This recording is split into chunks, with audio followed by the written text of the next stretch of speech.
qu'on crée cette fatigue au niveau de la communauté internationale qui a l'impression que l'Afrique est en restructuration permanente, ça chasse le secteur privé qui n'a pas confiance, parce qu'on se dit, dans les 10 prochaines années, la probabilité qu'il y ait une autre crise est de 100%. Et si à ce moment-là, moi, tout doit être mis en cause et on va me demander de remettre de la dette, etc. La question se pose aussi pour les États-Unis, pour l'Union européenne, sauf qu'eux peuvent se permettre de faire des plans de relance à hauteur de 2000 milliards, 700 milliards. Exactement, des sommes absolument faramineuses. Donc il faut bien traiter le problème.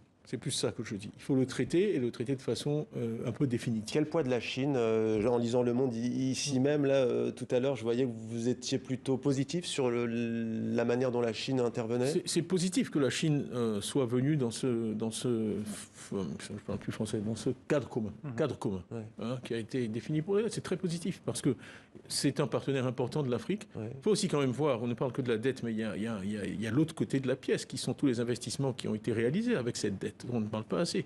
Et une raison pour laquelle